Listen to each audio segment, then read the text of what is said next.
যে আমরা ঘুরতে ঘুরতে একটা জিনিস কিনতে যাচ্ছি সেটা অবশ্যই তোমরা দেখতে পাবে, ভিডিওটা ফুল দেখো তাহলে বুঝতে পারবে।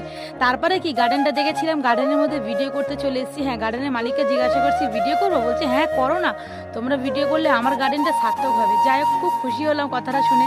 তারপরে দেখো এখানে দেখো ককটেল পাখি, ককটেল পাখিগুলো কিন্তু আগেকার ছিল, আবার 4টে পাখি কিনেছে বান্ধবী। এর 4টে লাভবার্ড পাখি ছিল, আবার 4খানা কিনেছে। তো বান্ধবী আমাকে বলছে বান্ধবী কোন জায়গা কি সেটিং করলে হয় বল। তো আমি বললাম এর মধ্যেই রাখো, 4টে আছে আরও 4টে দাও, বেশি যত থাকবে শীতের সময় ততই ভালো, আর ওরা খুব এনজয় করবে সবাই।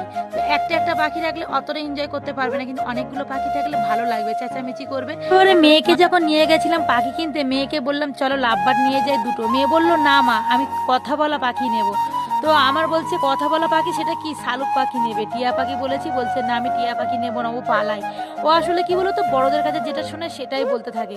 তারপরে দেখো আমি ভাড়গুলো বেঁধে দিয়েছি, আর কত চেঁচামেচি করছে, খুব সুন্দর লাগছে। আমি বান্ধবীকে বললাম আমাকে কিন্তু একটা পাখির বাচ্চা দিতে হবে। বললো ঠিক আছে, চিন্তা করিস না, যখন বাচ্চা হবে তোকে আমি অবশ্যই দেবো। আর পাখিগুলো খুব আনন্দ করছিল। আর বান্ধবী যেহেতু এই ঘরেতে থাকে না, সেই জন্য বান্ধবী এসে একটু ঘরটা ঠিকঠাক করছিল, আর পাখিগুলোকে ঠিকঠাকভাবে রেখে আবার চলে যাবে। বাচ্চা দিও, বাচ্চা হবে যখন সবাইকে দেবো। কিরা পাখির বাসায় ঢুকে গেল, আমি যাব আমার বাসায়। তো ভিডিওটি এতটুকু ভালো লাগলে অবশ্যই লাইক করে দিও।